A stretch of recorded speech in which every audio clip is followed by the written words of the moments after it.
Macmillan Audio presents The Hive by Orson Scott Card and Aaron Johnston. Read for you by Vikas Adam, Paul Boehmer, Gabrielle de Cuir, Robertson Dean, Susan Hanfield, Arthur Morey, Emily Rankin, Stefan Rudnicki, and Orson Scott Card.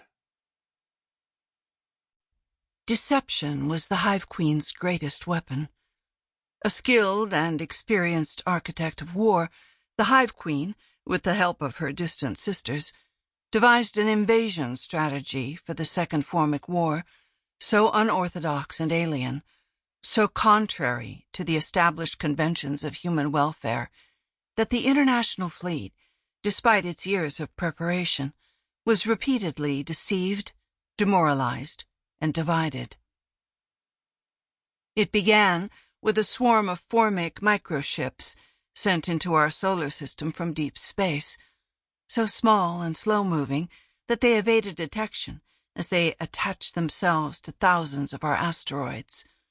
Organisms genetically engineered by the Hive Queen then set to work, mining the asteroids for precious metals, so that other worms and grubs and microweaving bugs, under the Hive Queen's phylotic control, could use those harvested minerals to build warships within the hollowed-out centers of these asteroids. The Hive Queen had not, as the IF had anticipated, brought her fleet with her. Rather, she manufactured it here, right under our noses, using the resources of our own solar system to do so.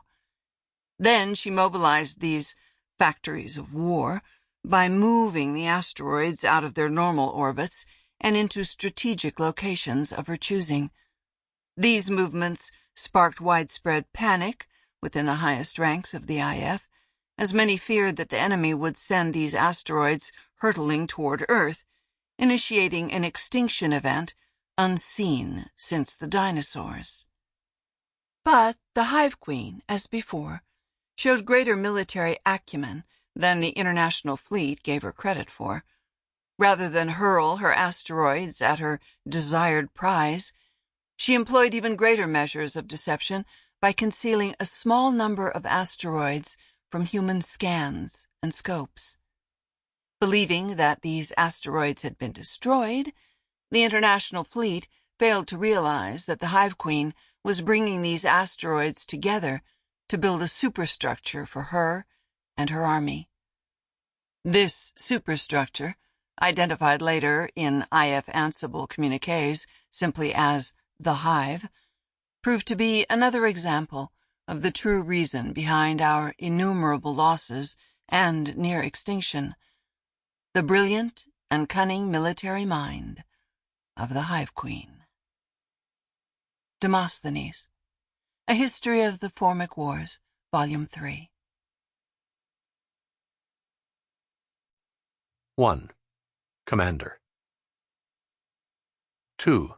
Chin.Lee, 21, Perk, Colonel at ifcom.gov. From Gerhard Dietrich, Perk, Colonel at ifcom.gov, VGAS.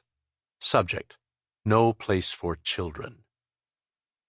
Colonel Lee, it has been brought to my attention that you intend to bring a group of boys between ages 12 and 14 to Grav Camp for training in zero-G combat and asteroid tunnel warfare.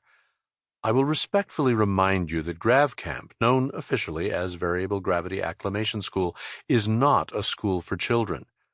It is a training facility of the International Fleet for Marines, as in grown men and women. It's not an orphanage or a daycare or a summer camp. Our facilities are not intended for the amusement of children. Do not bring these boys here. Our position out near Jupiter puts us a good distance from the fighting in the belt, but this is still a combat zone, and war is no place for a child. The articles of the Geneva Conventions on this subject are clear. I have attached them to this message for your review.